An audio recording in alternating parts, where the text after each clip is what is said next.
And welcome to the Town of Tewksbury Zoning Board of Appeals. Today is June 29, 2023. First item to order is to approve the meeting minutes.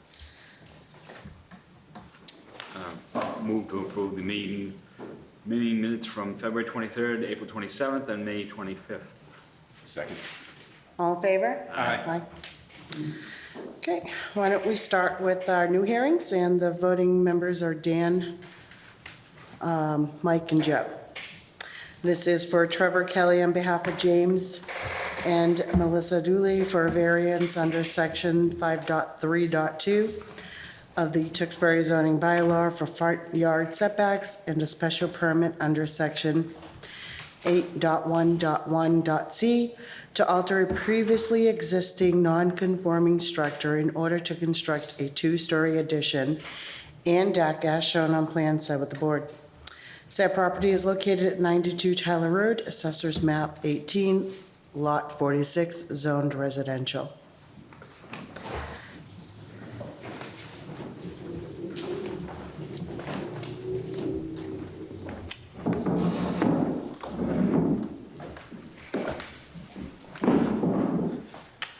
Name and address for the board, please. James Dooley. Trevor Kelly. Okay, do you want to tell us a little bit about what you're doing? So James and his wife purchased this house about 4 months ago, and there's partial fieldstone foundation that's in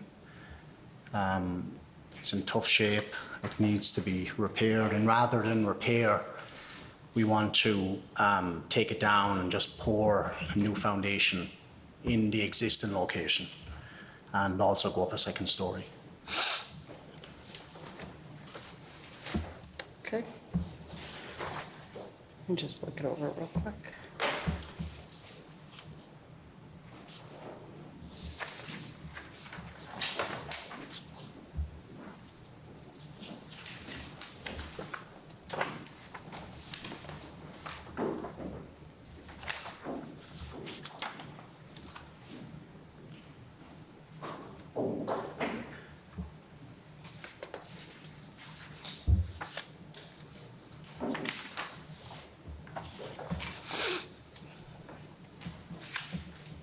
You guys have any questions?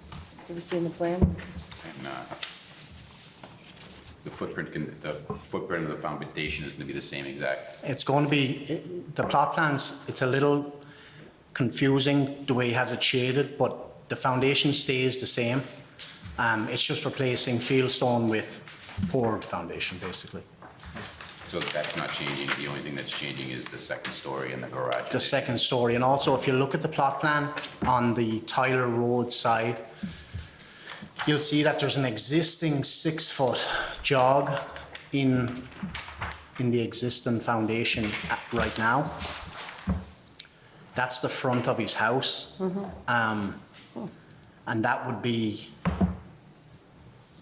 an ideal space for a front porch, considering there's an existing jog there right now. The other side, the Van Buren side, would be his garage side, so it doesn't work for the layout of his house. So we were hoping that to erect a porch in line with the existing foundation, not to encroach any further than what's there now.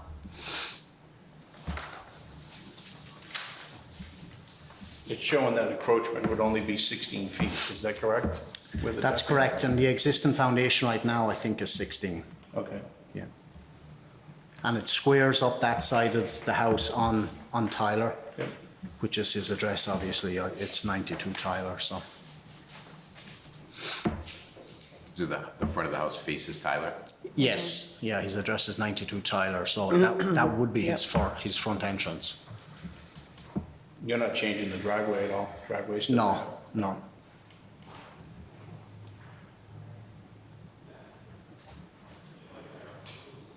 So currently, what's the front yard setback right now?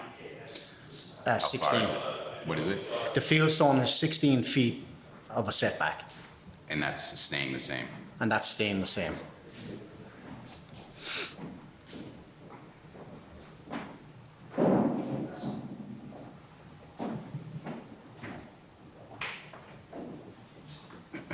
One other thing too, so on the Van Buren side, are you squaring that up? Is that not Yes. square right now? It's Yeah, kinda like a- currently it's like an L shape L-shape. almost, and we're just squaring that up so we can put a two-car garage on that side. There's an existing two-car garage, but he just wants to move it out closer to the street, I think. Okay. Yeah.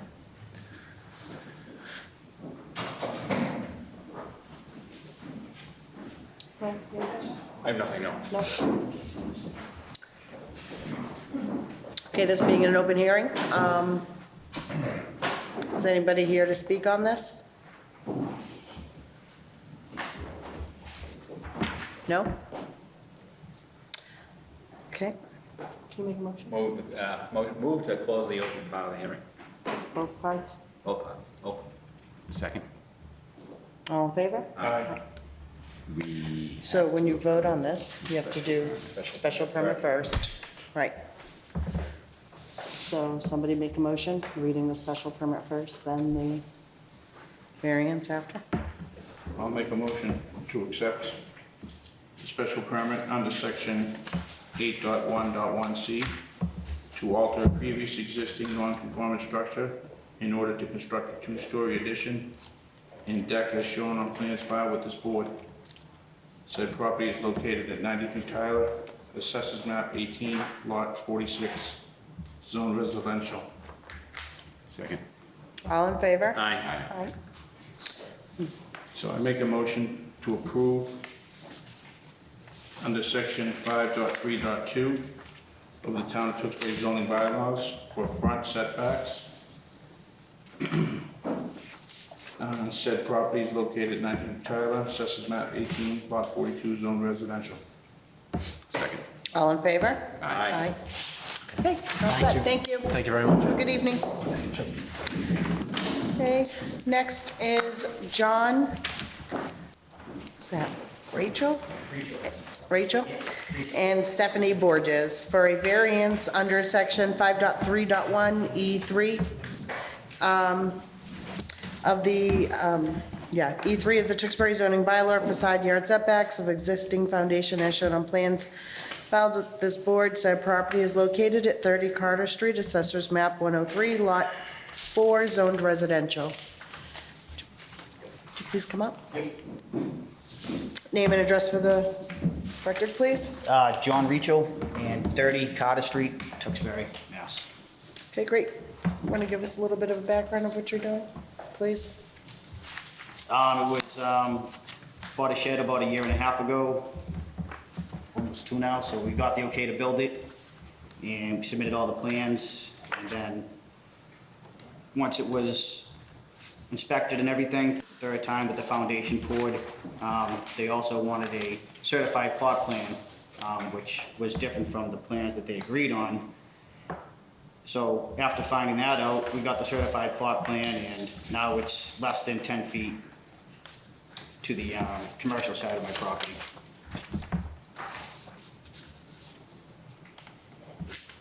Where according to the original plans, it would have been 20 to 25 feet. So,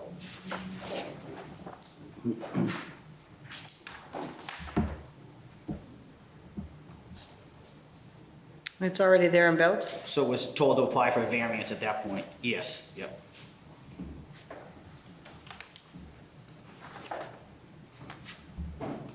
So the structure now is only 10 feet from the line?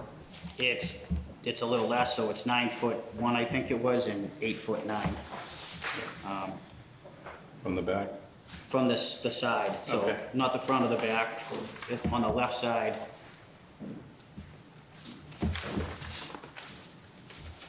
Is there a fence around the property? Anything around? They used to be, but nope, it's on the commercial side of the property. There is a fence going up, but it's on the commercial side. The shed is lined up with the left side of the house, Correct. so Yep. the house is also only 9 feet from the property line. Well, I guess it goes into the existing driveway now, so it's less than it was supposed to be. So from the side of the house to our property line is 19 feet, where it used to be 30 feet. Well, so we thought.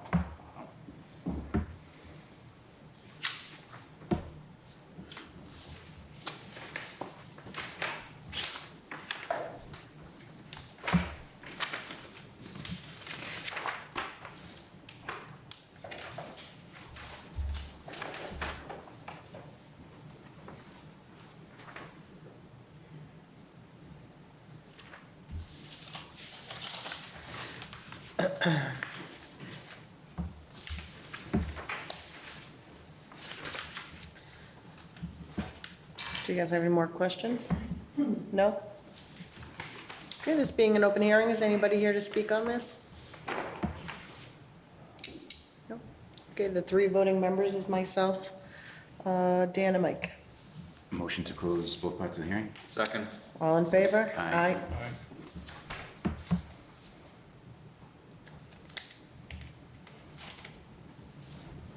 You really have anything?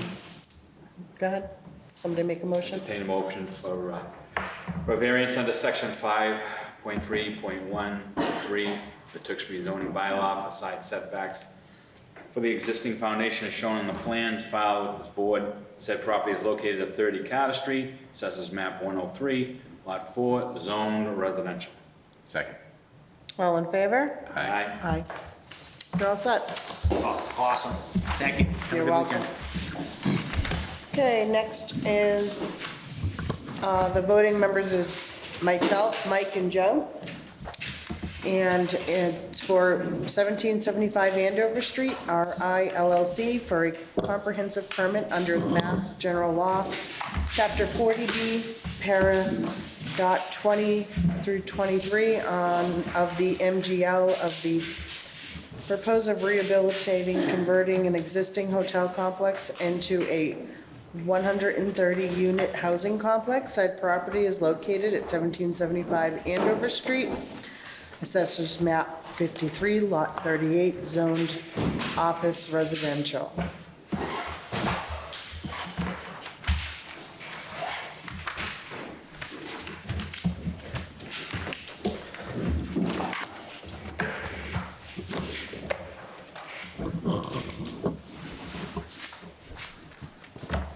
Good afternoon. Good afternoon. My name is Jeff Taccio. I represent the applicant in this comprehensive permit filing. I've got Dave Duhall is here on the right. He's from Crocker Design Group, the engineers, and also Chris Mulry is there as well. I believe Patrick Kane from the client should be here, or if not, he's in traffic, so he'll be on his way. As we set up, what we're looking at is we're getting at a lot of work that's gone on, both with Massachusetts Housing Partnership to get project eligibility letters. Alex Lauder and many of your department heads have been very helpful getting us to this point. It's been several months. So we lined this up. The project eligibility letter was obtained by us in February, and we've got an opportunity. Now we've made the filing, and what we're looking at is the existing residence in extended stay facility, which is at 1775 Andover Street. So right there off of 133. What we're looking at is it's 130 room as you see it today. So it's 130 room extended stay. It's got a mix of 1-bedroom units. It's got a mix of some 2-bedroom units. And as far as the numbers, there are currently 96 1-bedroom units, and there are 34 2-bedroom units. If you go there and say you're checking in, there's a main building that exists that has about 5,000 square foot of common space. We've got a reception, the hotel manager's desk. You've got an area for sitting, which is where they run out and they do like the continental breakfasts. It's got an in-house laundry, bathroom, and different meeting rooms, which are down on that first floor. What we're proposing to do is to keep the same number in mix of the units. So what happens is, in this instance, they go in, there are 11 buildings which exist on site, and they're going to retain the 130 units, and they're also going to retain the number of 1-bedrooms and then the number of 2-bedrooms.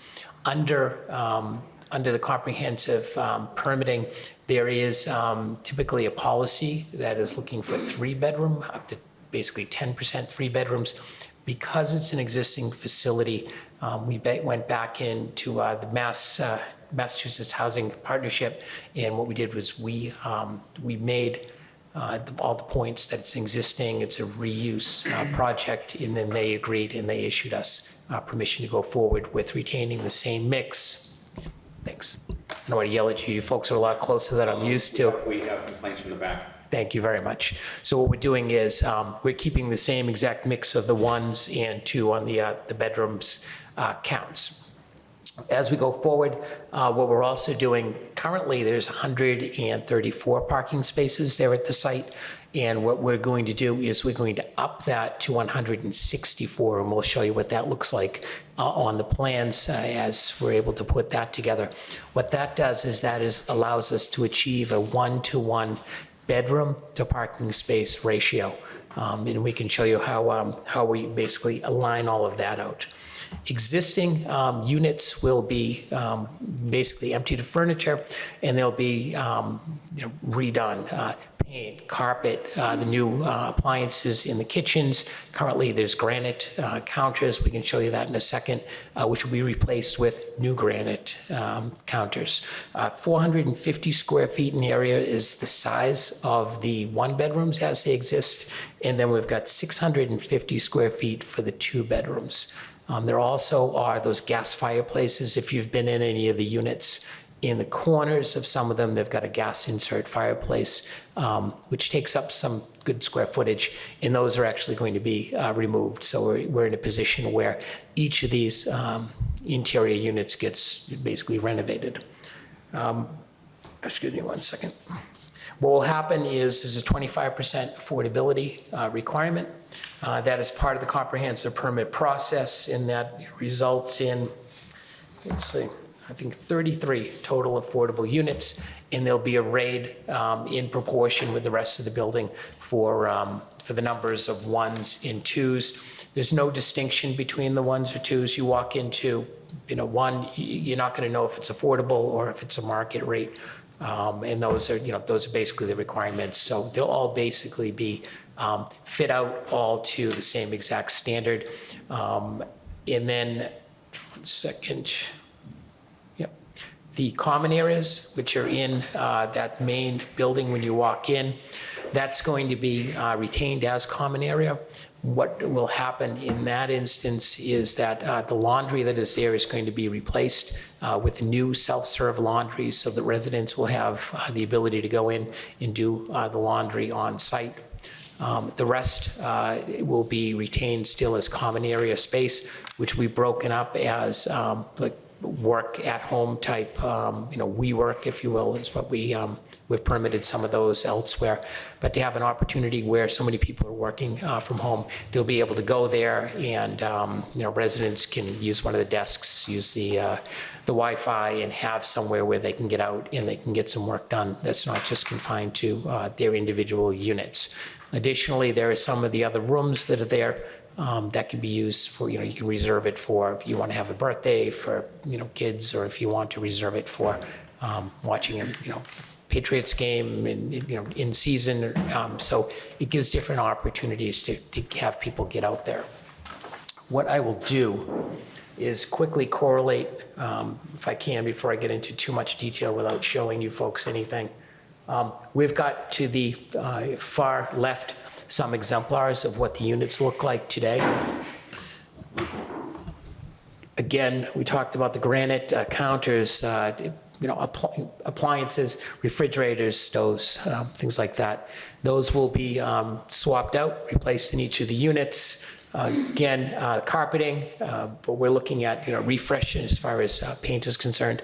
One of the questions was, will these be rented out as furnished apartments or unfurnished? The answer is unfurnished. Once they're emptied out, all the carpeting, everything's taken out, the furniture will probably go to another of the client's facilities, and then they'll actually be renovated, painted, et cetera, and then leased out as unfurnished units. The clients, they've owned this for some time. One of the questions is why, what's going on as far as the need to do this, the change. It's, kind of drastic change going from the residence in. The bottom line is that this really very rapid change in the expectations for some of these, all extended stay suite type facilities. This was built in 1989. and they were looking at just a massive investment required by Marriott if this were to retain the Marriott flag going forward after the first of the year. And the decision was made, if they're going to make the investment, they could make the investment in having something which had, more of a consistent rental, opportunity, and also be able to work with the town on the affordability concept. So there are the photos. Some of the photos should be in the initial filing. What I've got in the middle, we're taking a look at basically the 8.5 acre site. We've got most of it picked up with the blue for the outlines. The South International Place is up at the top, so we made this upside down. It's easier to look at it in this orientation. We've got basic, the gas station, which exists, 495's over. You can see a piece of it over in here. But you've got an entrance which comes in via easement across this property, and then it enters currently into the property. If you go in there now, there's a circle, and the layout of the traffic is, it's kind of sweepy. It's not very well defined or really rectilinear. And I'll ask Dave to go through what our proposed changes are for that as opposed to the existing. We've got the 11 buildings which are arrayed. You can see no changes in those footprints. We are removing kind of a shed, which is over in the southwest corner. And then two other pieces that are here that I want to point out is there's currently a basketball court. So if you go to a Residence Inn, sometimes the kids are out there bouncing basketballs and all that until it's time to go to bed. That's going to be pulled out. That's all currently impervious area, and that gives us an opportunity to put in some recreation, but more in line of some benches, some gas grills, a pergola, to be able to have people go somewhere outdoor. That's available to them, and that's shown here in this courtyard. We also have a play area for children, which is programmed. There's currently a pool, which is in back of the main structure. The pool is in this area. The pool is being removed, and the pool is being replaced with a 2,000 square foot, give or take, two-story storage locker opportunity that's got 55 lockers in it. We've got some of the details we can show you if you're interested, but it's basically going to match the fit and finish of the existing clapboards with pitched roof. And those came up basically through some of the early meetings that we had with department heads, on-site meetings. The questions were, if children are here, what are they going to do? What are they going to do? What's here available? And that's why we went in with the programming. We also, if you take a look, have a walking path which comes around, swoops through the property, goes around several edges and out over in this back corner. We've got wetlands. We will be filing our notice of intent tomorrow, and I believe we have a hearing on July 19th.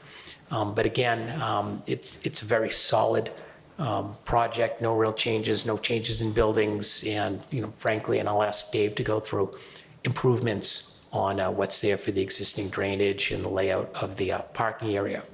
And then finally, what I have on the right, that's the main building. So if you go there today, it's got some faux brick facing, and it's 3 stories. Many of the buildings are 3 stories, a few are 2. But what we're doing is showing how this will be finished off, and the finish will be similar for the rest of the buildings. It's the clapboards, painted, new trim, and those are showing some age. So there'll be a significant investment in the maintenance and the painting of the outside of the units. We've also been in a position, some windows are damaged. It shows its age. So it's going to have an investment in the property. When we went through with the numbers, those I think were some of the big points as far as what more can you have, and the amenitized common areas. We found that was a nice opportunity to make a space that people could go to and be in a position to use the property. So it's not a it's not a project where we go in and we say, well, here are the numbers, here we have this many market, we have this many affordable, and, that's what we've got. We did hear a lot of the comments with respect to, what can you do to add with the amenities to be able to make it so that it's got some features that would otherwise be existing in other market type proposed developments that we do work on. So we're glad we're able to introduce some of those. With that, also there were comments. I don't know if someone's here from the town to summarize that. All the comments that we've received to date, we've been in a position to, some of them we've responded to already.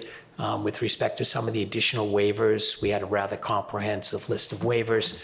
And then, planning was kind enough to go through that and say, we suggest you evaluate, additional waivers. We've added all of those, so you should have an updated list on what we have as far as the waivers are concerned. Fire, Captain Sawicki asked, he'd like some further information. We do have snow removal specs on our O&M plan, and then I expect that we'll be in a position where we speak with him regarding some more details as to how that's ultimately implemented. Engineering had a very clean report. They note that there's a reduction in the impervious area, which is a plus, especially, we obviously have a pre-existing condition, but then also, and Dave can talk about, we've actually introduced pre-treatment before the discharge. So we've got a situation now where we're going to be able to reduce, what's basically collected, and then vastly improve the quality of what's released out off-site. With that, if you don't have any specific questions for me, I'll ask Dave to go through, and he can cover as much detail as you'd like, or he can answer any specific questions if there's anything that's arisen as a result of your review of the plans and then the presentation I've given you today. I'm good with questions right now. Oh, it's all right now. Okay.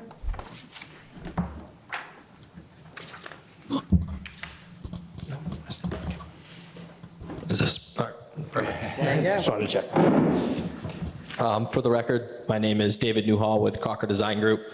I'm the engineer of record for the project. So as Jeff had mentioned, we've had some site changes from what's existing today. So this is our presentation plan here that shows what the proposal will look like. As Jeff had mentioned, we have an existing entrance coming through an easement through where the Circle K gas station mobile is over here. And today there's an existing circle area. So what we propose is to square off this area, move the pavement a little bit towards Andover Street to provide a few extra parking spaces out front that are dimensionally compliant with your zoning bylaws. Allows for parking to be out front for access to the front common area for use of that. As we come to the south of the site, changes to the front pretty much stop here for the parking, and then it's as is as we come around, and then there's kind of, right now there's a snake coming through S shape where we saw that as another opportunity to provide more parking on the site, to have adequate parking for the site. This is more squared off. There's an existing island here that's gonna kind of get reworked with how we have it squared off. Some handicap spaces will be out in the rear here to provide for the apartment complex in the back. And then also there's existing parking here. There's a large maintenance shed. There's a smaller shed that will be removed, and we'll remove that parking and put in permeable pavement to allow for more infiltration. Also, this back building here, portion, a little over half of the roof runoff will be recharged by a subsurface infiltration system to the south of the property here. There's a lot of existing utilities, catch basins, drain pipes kind of through all the parking, and there's not a lot of areas to provide infiltration subsurface. So we really targeted this area here. We try to do some soil testing out front. Unfortunately, groundwater test results out front weren't as favorable as out back, so we were able to provide subsurface infiltration to the rear of the property to at least take some of that roof runoff and infiltrate it before today it just runs off into the catch basins and sheds off. Then the porous pavement here, again, in our operations and maintenance plan, there's a detailed description on how that's maintained, how that's treated. Instead of using salt and sand on the site, you use a de-icing chemical that when this is applied prior to a snow event, the snow will melt and then infiltrate into the porous pavement, which helps with snow accumulation on the site as well to help reduce that as part of this proposal. As we come around, this parking area is pretty much the same. There's a few islands in here that we've removed to add a couple new parking spaces. We have 2 more handicap spaces on this side as well as on this side to help provide handicap accessibility to the different apartment buildings on the site. And then, as Jeff had mentioned, there's an existing pool here. The pool footprint and the patio and concrete apron around it's a little bit larger than the proposed building that's going in here. So there's another reduction in impervious area as well there. And then also this roof runoff provides clean runoff. The site today currently conveys through a series of catch basins, drainage manholes throughout the site. And there's 2 discharge points. There's one here and one here that exists today. The only pre-treatment to those discharge points, and this is a fairly sizable wetland through where these overhead wires come through for the power lines. So the only thing today is the deep sump-hooded catch basins. What we're going to propose prior to discharge is 2 CDS water quality units. These will help provide 80% TSS removal and make sure that water's cleaner, not filled with solids, and is a much higher water quality, and it's better for this large wetland on this side. We also have wetlands on this the opposite side, on the east side of the property, where we currently, none of our impervious areas are heading there, so we're proposing to keep that the same and have everything again convey towards the wetlands to the west. With that, I think that pretty much hits our main highlights on stormwater, site improvements. Any questions for me on that? I'm happy to answer. And I'll just, one thing I forgot, we do extend through, another of the comments was anyone going out to Andover Street had to go through the entrance, which is narrow. It's like this little bridge. And then all of a sudden, you're in this opening. So that wasn't, I don't think anyone wants to necessarily be a pedestrian there. What we've done is we pulled through the sidewalk. So when we go into the front of the building and we make those improvements, we're able to pull the sidewalk through and hit the existing sidewalk down on Andover Street. So that wound up being a plus. Also, if you've been there recently, some of the fence over where the existing dumpster is a little kind of pushed back. The place is aged. This will give an opportunity. When we go in, Dave mentioned where the extent of different repaving. There'll be repaving, milling, and then replacement. The site overall will get a refresh. So if you go there and you see different things like twisted fences, this is the opportunity for that to all be put back. And then finally, the existing dumpster, that's what the Board of Health questioned. We will be reusing. It's a fairly large dumpster enclosed, and that will also be retained as well. I guess I have a question, if you don't mind. Sure. We brought up the subject of pedestrians. Yep. What is your anticipation of residents in your new configuration, or the population, as opposed to what's there now? How much of a bump, or is it more or less? That's a great question. I think right now it's got a relatively high occupancy. They've got people who are there, so it's not a situation where on a business model it's a problem as a residence in. It's more residents in needing to change or upgrade their product. So the clients are seeing a very strong demand. Your residential market up here is strong. It's really good. I don't know ultimately what the rents are going to be, But from what I understand, just all the metrics for this property are very, very positive. So they made that clear. They own a number of hotels, restaurants, other hospitality type properties. And this, you know, but for the Residence Inn refresh, I mean, this winds up being a decently performing property. I don't know what the occupancy is, but again, I believe that they expect kind of a continuation of what's there, as far as they've got people who are staying there who work at, local, local places, mixing in with people who come through. So it's interesting, these extended stay formats. Well, as you stated, I previously stated that you were going to increase the parking spot. Yep. So now that tells me there's going to be an increase of resident of people there, right? No. No, okay. No, so building the parking doesn't, that's not going to bring people here. What it does is we are making efforts to meet the parking ratios that are out there.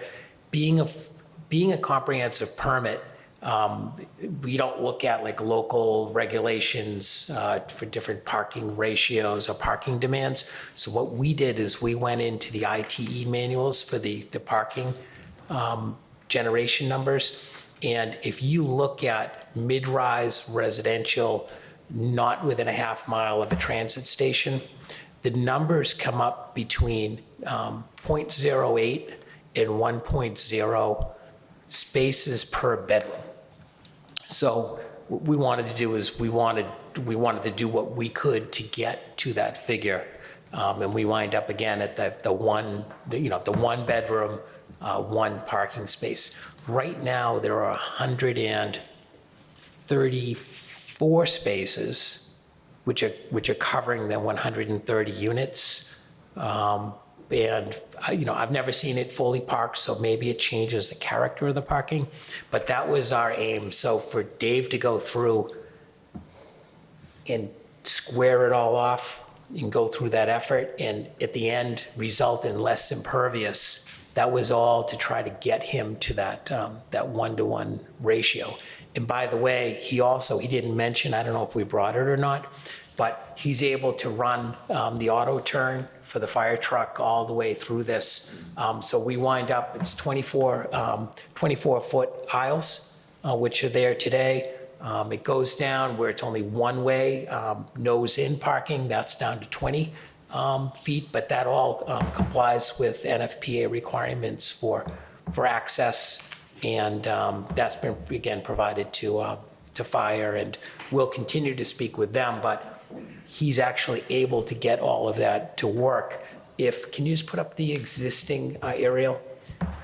We kind of went through this quickly, but if you go out there now, I don't know if they were trying to give it a whimsical feel, hey, you're on vacation or something like that. But if you go out there now, and I'm going to put my glasses on, excuse me. So the scale's a little different. But you see how it sweeps, and it's got like a sweeps in, sweeps out. And it's not just that the travel lane does that, but the parking spaces are kind of like they fan too. So geometrically, it's a little strange. But again, they didn't really have, whoever was designing this back in 1989, that's something that, they were in a position to be able to do. By going in and being able to put in more geometrically, rectilinear type of configurations, it works, it performs much better, and it also performs well because he's able to get the aisle widths. And again, we've got the auto turn, you can see that it makes all of that, pretty well. So win-win from our perspective. And at the end of the day, we wind up getting the number up from 134 spaces up to the 160. Well, and again, making an informed decision, I just would like to know how many people you anticipate. You have 25% for Affordable, yep. So they're gonna be, that's a given, how many people Yep. that's gonna be. So that's a standard number you're gonna have, right? So are there 300 people there a day now, and it's gonna go up to 600, or is there 100, you know, I mean, that's what I'm trying to find out. Oh, When you change it, where the Yeah, population is so, gonna be. I don't know what it is. Because obviously the foot, as you said, pedestrian, people coming out, going in, it's gonna increase the traffic flow in that whole area. No, actually, That's what I wanna know. yeah, so we've got traffic, which we've got different reports. I need to figure out where that is, but I think pieces of that have been submitted. The traffic generated by the residential, people who live at a place, I believe is kind of comparable or less than people who are sitting there would be on a vacation situation. So we'll take a look at that and get those figures to you. But at a full capacity for this, you know, we'll be showing you that the numbers going out to, you know, Route 133, they work. What are they? Excuse me? What are they? What is? I don't have them this evening. Yeah, okay, thanks. Thank you. Yeah. I have nothing right now. Okay, thanks, John. Can you explain the changes that you're going to make to the entrance and exit onto Andover Street one more time, please? Sure. Can you, yeah, okay, do you want me to run through real quick if I That's fine. can from here? Yeah, that's So the existing that exists, so everything that's outside basically stays the same. So that's property of the gas station Circle K. What we've done is, if you go in now, because they want new visitors to come in and stop and come through that main desk area, what they have is they have this circle. And the circle is just hugely inefficient from a space perspective. And what they do is they don't want necessarily people coming in this side because they want to funnel people towards where the rooms are. What's happened in this instance is you see some of this grass area. This circle's been removed, and then the parking area has been moved down further in front of the northmost building. So you can see it come in, it's got that little turnaround stub, and then you can also see the sidewalk extended. So that's the extent of those changes. So instead of more sweepy, welcome to residents in, you know, drop off your, you know, come on in and check in, it's got more of a regular feel. So people who go there and know that they're going there, there's no reason for them to be directed towards that front door of the main building. So the entrance and the exit's not changing? Correct. You just expanded that area to make additional parking spots? Yes. Yes.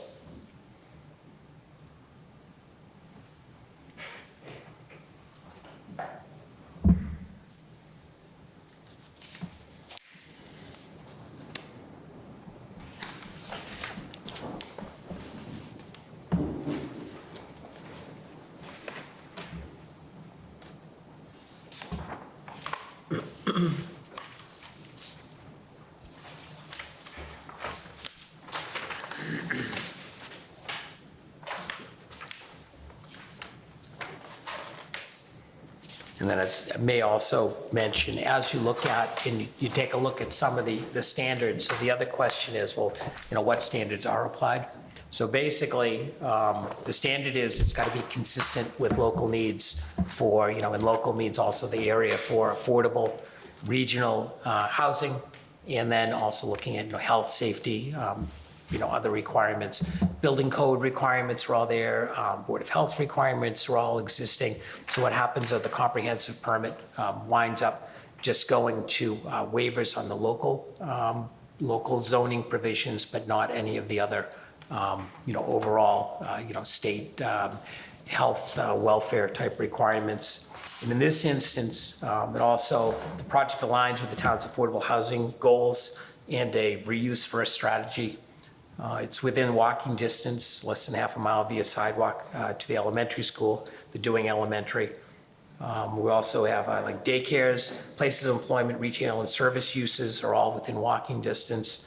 And then the site has direct automobile access, obviously, to 495, bike, pedestrian, and the LRTA bus service goes along Route 133. So we were required as part of the project eligibility letter to make all listings and to have Massachusetts Housing Partnership make all of those findings. So when they look at this project, they also look at all the pro forma that come through. Before they issue a project eligibility letter, you've got to show, and then they've got to, they've got to look at it, talk to the town boards, and then make findings. So once we get that letter, that in effect gives us the green light to then make the filing with you folks.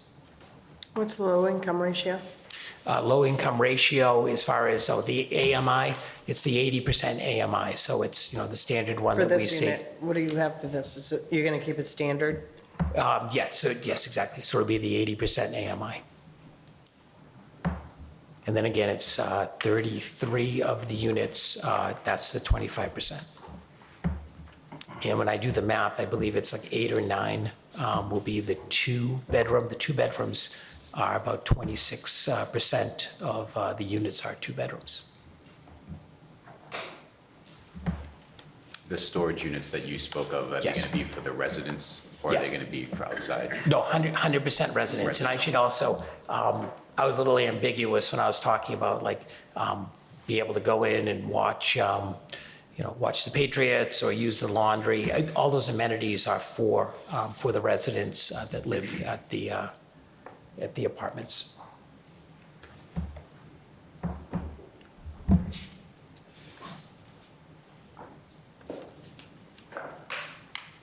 So it's just essentially getting a facelift, Yep, it's getting a deep a major facelift, right? deep facelift with, a change, obviously, of just the different amenities, and then those outdoor changes that we talked about as well. Right. The pool in particular is, that was pretty easy to eliminate, just from a safety perspective. And then also the drainage, I think, we're not going into a lot of the drainage because it's a reuse, and it's pretty, Right. we could pretty easily say, you've got deep sumps that are there, which are horrible on, separating out total suspended solids. Those CDS units are, just a huge upgrade to the property. Also, there's going to be 6-inch, the curbing all around it, so just the improvements as far as, stormwater management is huge. I think there was a memo that came out today about the drainage. That was sent from the town engineer.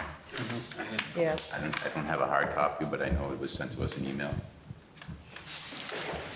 Do you have a hard copy? Yeah. Thank you. It's in the packet. And we deem that to be, that's acceptable to us, obviously. I think there was another one about the fence and the height of the fence that you would do. Yep. That's. It's in here So the too. fence, so there were a few waivers that Alex had asked us to evaluate and request if needed. The fence height did not, I believe it was 7 foot, so we don't have any fences that reach to that level. The other waiver had to do with, I believe, accessory buildings being located behind the principal building, and where we've got multiple buildings, they are behind, but not necessarily exactly behind relative to Andover Street. So I think that's appropriate as well. And then the last one we requested, but that was relatively pro forma. The last one was, accessory building or structure shall not exceed 1.5 stories nor 20 feet in height, the highest roof surface above the average grade. And that the building, the 2,000 square foot storage building, we've got it scaled off at 23.5 feet. So that would require that waiver. And again, that's behind that common, the common building, and we show it back tucked in next to where the children's play area is going to be located. Yeah, I think my bigger concern, and I think most people, is the traffic that's gonna be in and out of that area. I think that's really our biggest concern. And we do have Chapel hired to do the traffic study and the report. We expect their report in probably the next week or so. It's imminent. And This will help answer a lot of those questions. Yeah, and they've scoped it. We've heard, not a problem, but again, we don't have that this evening, so we're at a Right. little bit of a disadvantage. It's gonna, I mean, we'll just wait. I'll wait, you'll wait, and we'll see when we come back. But it's a reuse, it's the exact same number of bedrooms, the exact same number of units under comprehensive standards. On to 133 is not a state highway, I understand, but it's a high volume, It's very high volume. urban, collector. So it's going to obviously have the capacity to, to pull in a single residential project. Or is this, excuse me, is this a state road, not a state highway? Or is it a public way, only a public way? Yeah, from what I understand, it is not mass highway controlled. No, I thought it was. I thought it was. Yeah, the Mass Highway, this doesn't, it pretty much, it's cut off here, but they have the jurisdiction to repair, and that they're responsible for 495, but it ends on 133 right off the off-ramp. We've run into this elsewhere where it's got a number and it's an extension, but if you go into the Mass DOT,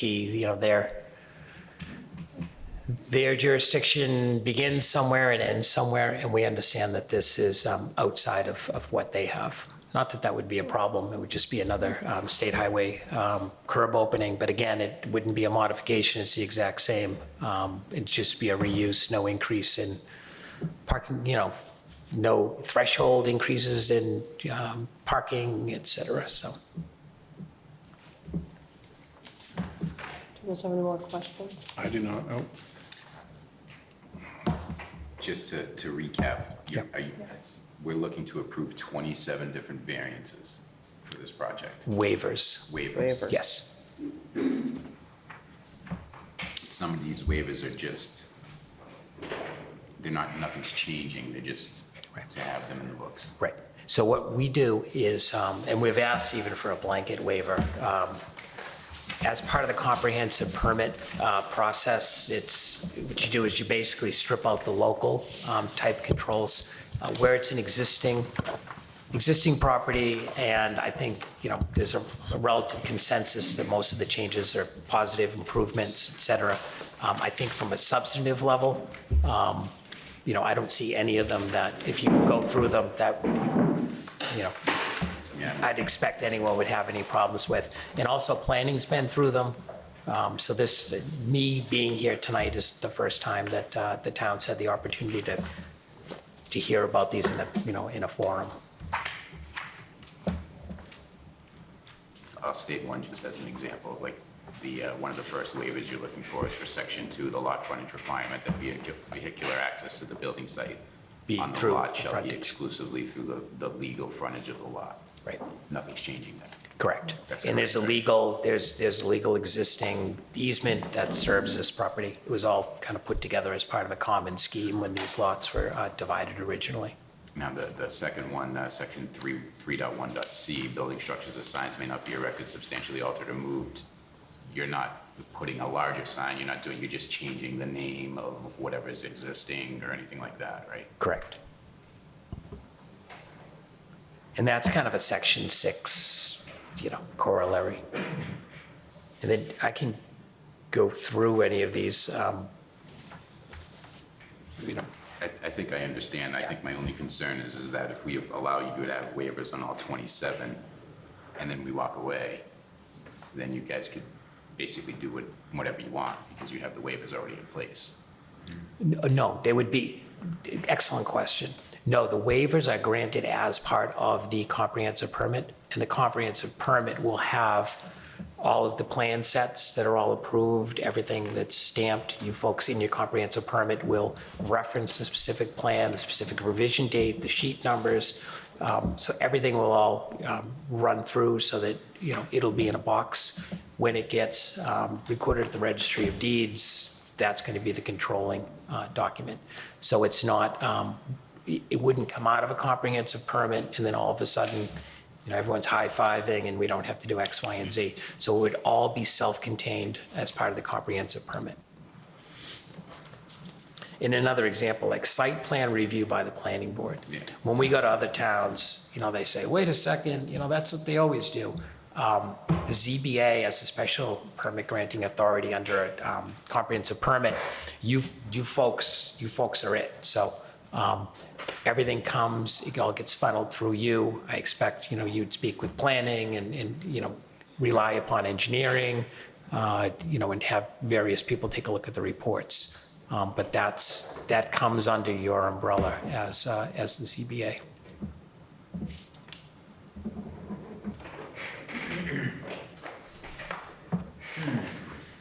Thank you, Dan, for bringing that up.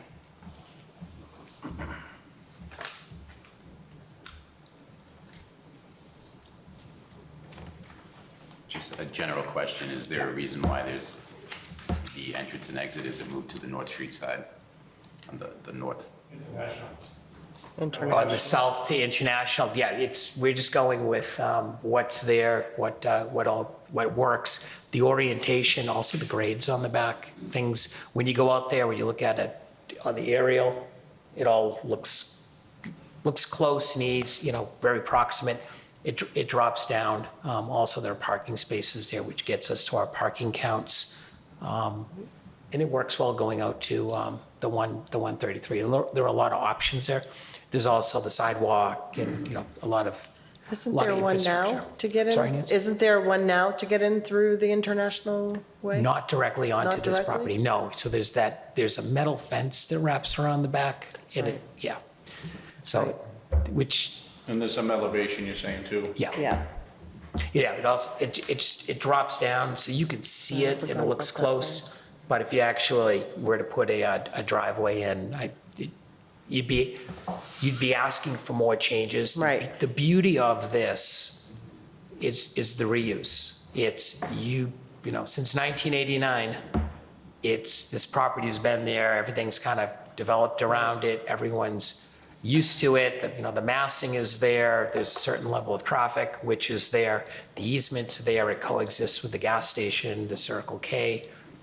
This allows us to keep a residential component, but to do it in a way that, gets it away from the commercial aspect and brings it more to just a residential property while also fulfilling the town's requirements, or not necessarily the requirements, but it keeps you folks on track with respect to the affordability numbers.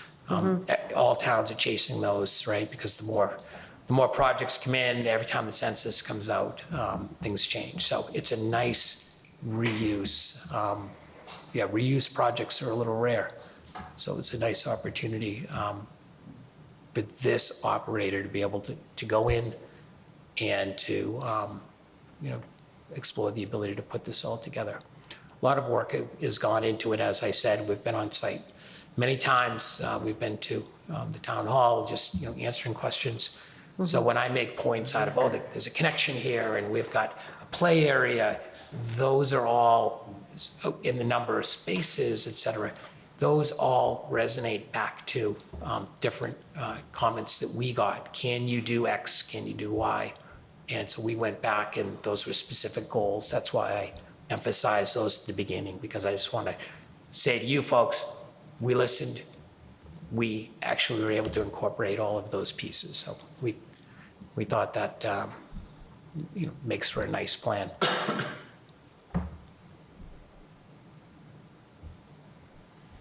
I have no other questions. I'm good right now. You good? Yeah. Okay. Okay, this being a public hearing, I'm going to open it up. I just ask that if you go to the podium, please address the board directly. Do not speak to anybody else but us. Please state your name and your address as well. Okay, if anybody has anything to say, please.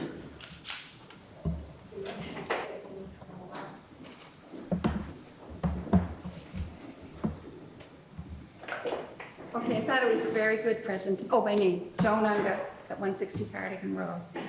Could you speak into the microphone, please? Yes. Thank you very much. So I have some questions. One is the present occupancy of the hotel and the proposed anticipated occupancy of the apartments.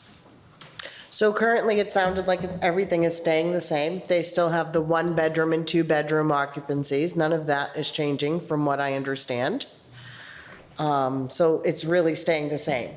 Now, how many people will rent, we don't know, right? There'll be the same amount of units? Same amount, amount of nothing, units? the numbers are not changing. Okay, so that was another question. Will it be the same buildings? It will be. There's no added buildings. None at all. No.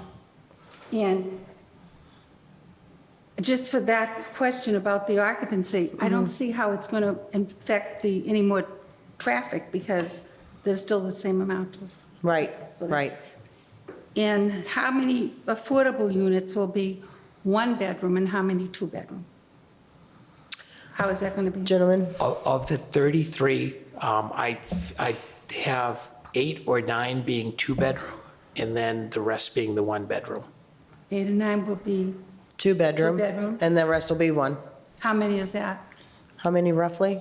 Don't you say 22? I was going Yeah. to say, someone with better Yeah, math we said it skills than me, earlier. We did please. say it earlier, just, Math. it's Will math. it be an on-site Law school, management company? yeah. I'm sorry, I didn't hear Will you. will it be an on-site management company? Oh, excellent, Yeah. excellent question, yes. Yes? Yes. Thank you. That is a great question. Okay, and then another question. The expected completion, Right. What is the anticipated date of this to be complete? So I can give you the front side. Our expectation is we'll be going into the fall, getting estimates, contracts signed, coming into the new year with the work to be performed. The Marriott badge is gone at the end of the year, so that gives us the green light to start then. I can't necessarily say, do we have an estimate on the construction time? A rough estimate, typically with something like this, you're looking at about a year for construction as they phase through the different buildings, doing the renovations, the site upgrades, give or take on that. No guarantee one way or the other, but somewhere roughly around there. And- So roughly a year, give or take 6 months is usually how that works. Yeah. and I want to say that in 50-plus years I've lived in town, this is the first thing that I've been excited about. Oh, great. So I think I like everything about it. So Thank I hope you. that they can Thank do you it. very much. Appreciate it. Thank you. Joan, my math was wrong, it's 24. So 24 ones and then, 9 twos. yeah, exactly. And I assume that the opening will be phased. Once you get a building renovated, you'll start to fill it up with tenants, work on the other buildings. It depends. I'm not positive on that. Sometimes it's tough if you have construction going on and having people be there Right. it's the liability comes into that, but I mean, it's possible, but I don't know one way or the other how they plan to attack it from a construction standpoint. The work in the units is more, it's a lot more than what you think. When you actually go there, you see some windows that are, the insulated windows will be foggy because the seals are Right. popped, and it's a lot more if you really study it that has to be done. Name and address, please. Hey, Ronald Schilly, 90 Cardigan Road. A couple questions, I think, related to Mr. Farnham and Joan on occupancy. So can you provide, or can your client provide the current occupancy rate at the current site?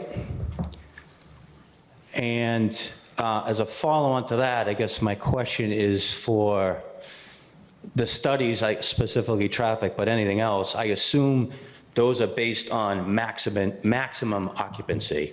The one thing I think, Joan, you may have been wrong about, right? What I heard is you guys are adding a 1-to-1 ratio for parking space to bedroom, not necessarily unit. So that's actually an increase of 30-something odd parking spaces, which from a traffic perspective will obviously add. And then, beyond even just traffic, just general infrastructure and resource. So that's why I asked the question about any studies that are done. I assume they're done based off of the maximum occupancy, because I assume the client is going to want to try to maximize their occupancy. So I'm just interested, like, what the current occupancy is, and then how that would relate to whatever studies are done in addition to any, the additional bedrooms and cars that would happen, parking spaces and cars that would happen because of the increase there. So as far as current occupancy, we don't have that number with us, but we can certainly regroup and provide that number. And then as far as for the traffic study and what that takes into account, so there's, they use a ITE trip generation manual as the main basis. That manual will take a site that has similar site characteristics in terms of 1 and 2 bedroom apartment complexes that there'll be some variance on how many units, how many bedrooms, but there's many different options in that ITE manual that they take into account that takes a formula for how many bedrooms. In terms of parking spaces, that does there's a formula, it all gets baked into it in terms of trying to give the best representation. And those studies and those formulas are all based off studies, traffic studies that were performed at a similar site. So if there's a site that has similar characteristics of what's around it, how many bedrooms, and there's been actual traffic counts that have been performed, and those get plotted onto a graph. And with these types of studies, there's quite a number of them, so that those formulas are fairly accurate. Max occupancies, there's usually a rate of vacancies as part of that, so that gets built into that formula. So in terms of, they have all of it brought into it to try and most accurately represent what the traffic demand will be once this project is built. Yeah, and also the number, there are 134 spaces now, so it's going up to 160, so what's that, 20? It's going up to 160. It's 30 spaces on the nose. Yeah. For, It's 30 extra spaces than what's there Yep. now. so 30 spaces, and as far as the design, I mean, what we'll do is, whatever's there now is there, so that's got a certain number to it, based on a residence, and they're able to come up with the numbers pretty well. So what'll happen is they'll look at the changed use, and then they'll be able to project that out. Looking at it now today, it's older, it's tired. Are a lot of people staying there, or a lot of people not staying there? That really doesn't necessarily factor into looking at a delta between what may be there now and then what the proposed Right. use is. So it's more, what are the numbers for the proposed use? Does that work with this stretch of Andover Street? Does it have conflicts? Does it have different stressors on nearby traffic signals? It's all science. It's all broken down that way. The anecdotal we all deal with because we might drive past something all the time. So we hear a lot of anecdotal comments. But when they actually break it down, the data sets are huge, and the numbers wind up, project after project, different town after different town. Right. They fit. And then I guess a process question. So for specifically the traffic report, as part of the comprehensive permit process, when will, or who will review that from the town's perspective to, green check it or check mark and say, yes, that makes sense, that will fit into the existing infrastructure? Yeah, a lot of times what'll happen is planning Yep, go ahead. will get that in and decide whether that's something that goes to traffic engineer, or if that's something town engineering wants to look at. It usually Right. has to do with the size. That's usually who it goes through, is town engineer. Okay, I got 2 more, real quick. So, Take your time. from what I understand, from a 40B mass housing perspective, right, regional public transportation proximity to a site is important. I think you mentioned the LRTA runs through there. Do you anticipate, or have you looked into, and maybe it's just based off of traffic, but for the potential to increase or request an increase in routes for the public transportation to accommodate potential increase in public transportation use from the site? No, we have not. If that's something that's looked at on a regional basis, that's usually something they'll do, which is based on the demand. What they did at the Massachusetts Housing Partnership level is they go through and they say, okay, the bus comes through on 133. They then also say, okay, the Lowell line, the Lowell station is within Right. 4 miles one way. Yep. And then on the Haverhill line, the, Ballardville station is, kind of on that other line. That's also 4 miles away. So they look regionally like that. If there is a demand out there that's kind of, exceeding, people are, out there standing, usually what will happen is regional transportation authorities will respond. But we don't typically on the front side Do anything with do that, that. right? So that's more the mass housing Right. that kind of analyzes that and determines whether there's a need for it? Well, that'll be the that'll be the transportation. They'll Yeah. decide, what's our ridership? Do we have gaps? Et cetera. Okay. DOT would do that. Okay. And then just one more. Are you guys doing anything on the external outward face, like re-siding, windows, painting? Yes, that's all part of it. That is part of it? That is all part of it. I must have missed that. Okay, sorry. Yeah. Okay, great. Thanks a lot. Fine, Yeah, thank you. In this exemplar that's here. Right, that's what it will look like. So that's kind of color scheme, clapboards. There's some of that, there's the stone that's out front, which Yeah, it's brick. It's was kind of an something, 80s right. thing. Yeah. If anyone has stone in their house, I apologize. I'm Bob O'Brien, 110 Carding Road. Thank you for your time in advance. If I can add something about the traffic, first of all, is there a second egress and entrance coming from International Place? Is there No. a No, just the one. Just the one? Okay. Nothing's changing. Okay, nothing. And one thing though, I live right behind there. Right. And if you look at all the industrial parks in that Yes. neighborhood, most of those buildings are vacant right now. And the Yes. second part is, with people working remotely, there's almost very few cars in those parking lots. So if we're worried about, or concerned about 30 extra parking spots bringing traffic, there's probably 200 or 300 or 500 empty parking spots in Behind these it. commercial Yeah. properties that are vacant. Right. So if that eases any concerns, I offer that to you. The other question, is it Teixeira, how you pronounce it? Teixeira. Oh, Teixeira. You mentioned about the comprehensive permit, and my limited knowledge of 40B and DHCD and Mass Housing, and there's some new acronym out there now for them, is with the comprehensive permit, and you asked if once you approve or endorse those waivers, they are built into the comprehensive permit. The DHCD staffing strictly monitors their build, how they're going along, and to my knowledge, if those attributes aren't maintained in the comprehensive permit, they will never get an occupancy permit from Mass Housing or whatever.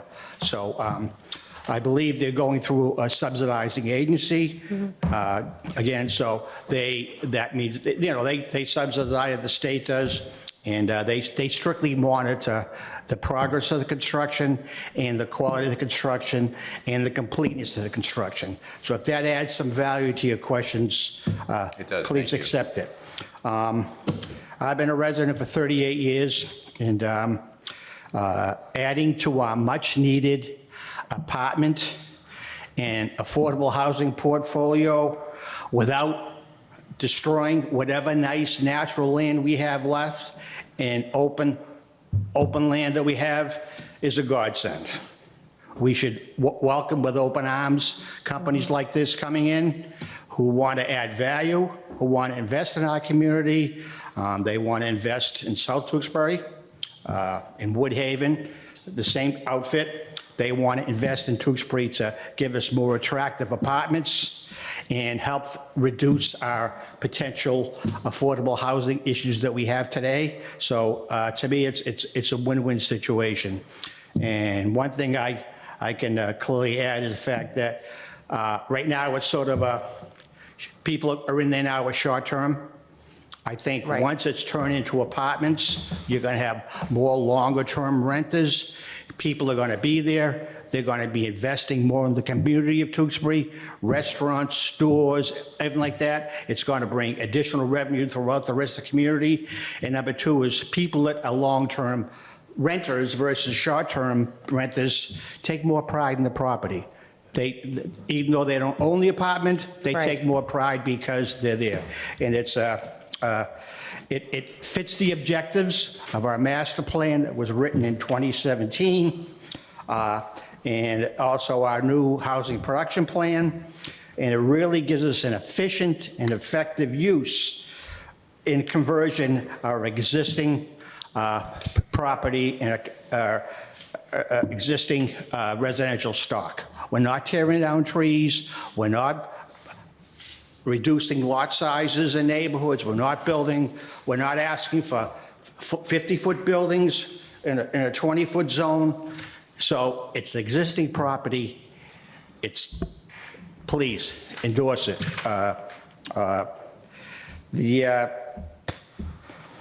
Hopefully this allows the town to rechannel its effect. Your decision will allow the town to rechannel its interest on affordable housing, apartments for seniors, apartments for people that are in short-term need, and it's all for a positive thing.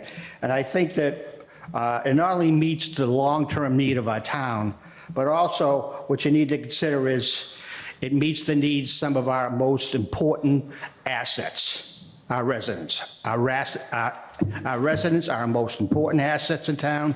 They need more apartment houses. They need more affordable rental units. So it fits the scheme of the thing that town's trying to do. Thank you for your time. I appreciate it, and I hope you endorse it. Thank you. The sooner the better. Thank you. Thank you. And that's an excellent point. Just for the number of people working from home, I didn't bring it up because it's more of the anecdotal. Right. And it may not be like that in 10 years, but that's. Or even one. Yeah, right, right, yeah. If the employers crack down. 93 is right back to where it started 3 years ago. Trust me, you do it every day. It's painful. Hi, my name is Robert Wald, the third Robert on Cardigan Road, 97.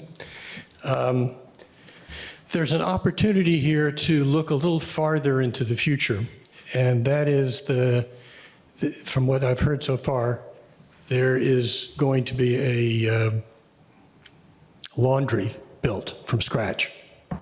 I would urge this company and this panel to include the things that are suitable for the climate change that's going on. In this case, heat pump washers and dryers.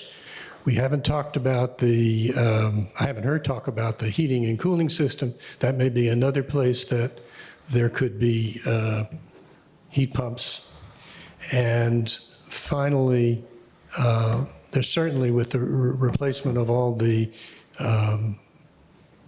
kitchen equipment, there is an opportunity to put in induction stoves. All of these things have federal and state subsidies, substantial subsidies. It will cost a little more money, but in the scale of this project, it should not cost more. And there's not a requirement for it. I don't think it should stop this project. I think it's a good project, but it's also an opportunity for the town to look a little farther ahead. You'll be hearing more and more about this as the years go by. Thank you. Thank you. Yes, please.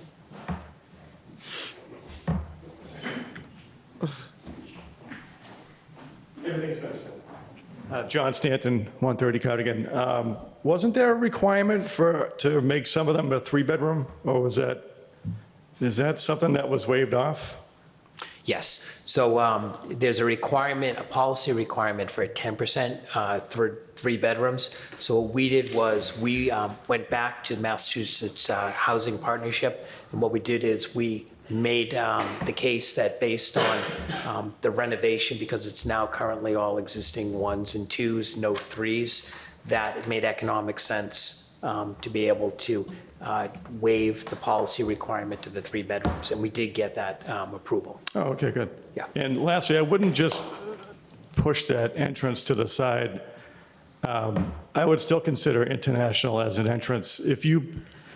I can foresee a bottleneck every morning if people are heading out to work, and between, say, 7 and 8, trying to reach onto 133 from that little tiny exit. Instead of International, you can go out and head to a set of lights. It's a little bit more controlled.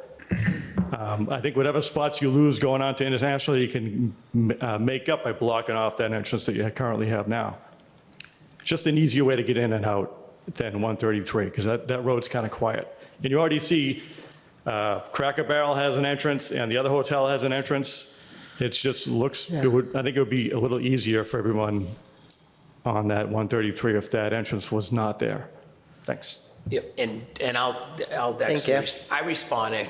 We'll have, once we get more information from the traffic engineers, they're going to say what makes sense, what works, or what Right. doesn't. So we'll listen to that.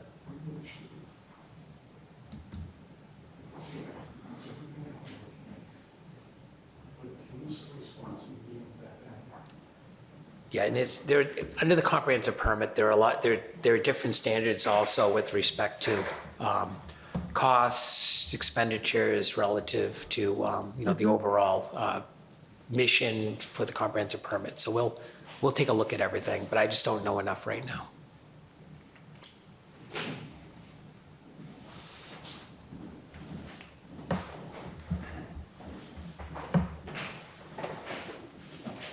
Steve Sadwick, Assistant Town Manager. In thinking through this comprehensive permit process, we haven't done a comprehensive permit in about Right. 13 years. Way before me. So here we are, we have an applicant before us, we have a project that is somewhat unique in that it's a reuse project. There's not a lot left on the table, I think, to discuss. Right.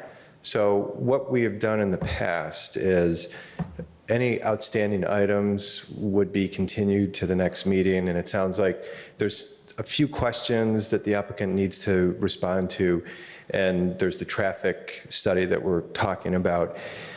Again, in the past, we've worked it where the board has requested that staff prepare a decision, a draft decision, so that at your next meeting, if it suits the board at that time to close the hearing and vote on the project, it can occur. And what we will do is we will have everything listed in that decision. There will be all of the documents that were brought forward, any studies, all of that will be part of this draft decision. You'll have it here. The next meeting, you may have to make maybe a few minor changes to it, but at least we'll all be working off of the same document. And I only say this because it sounds like there really was not any opposition to the project. Right. Either from the residents that spoke or from the board. So I just think it would kind of help the process along. If the board would like us to do that, I'm offering that staff would do that. Alex Louder's here, and the two of us would work on that to make sure that it's ready for you at the next meeting. Great.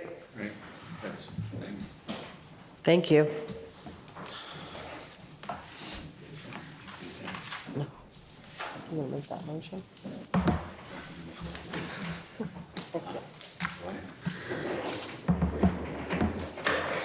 Yeah. No, I think we could do the comprehensive, right?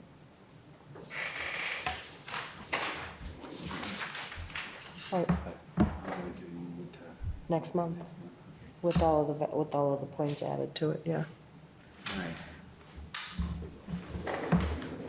So this one will probably just push it out for next month with all of that information. Is it July 27th? Yes, please. Please. I'd like to move that we Make a motion.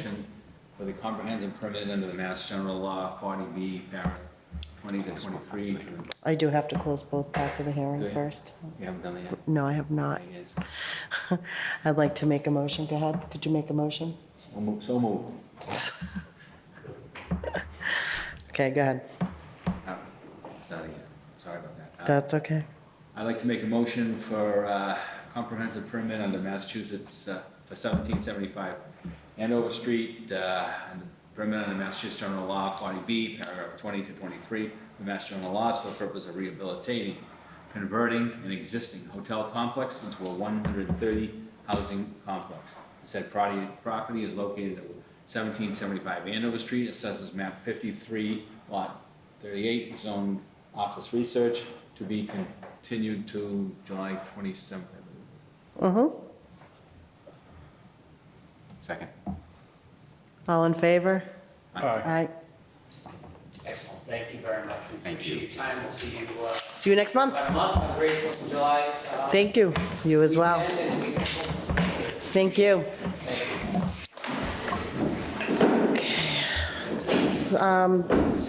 There's no old news, nothing. Want to adjourn? Make a motion to adjourn. Move to adjourn. Second. All in favor? Aye. Aye. That's okay. I just wanted to see.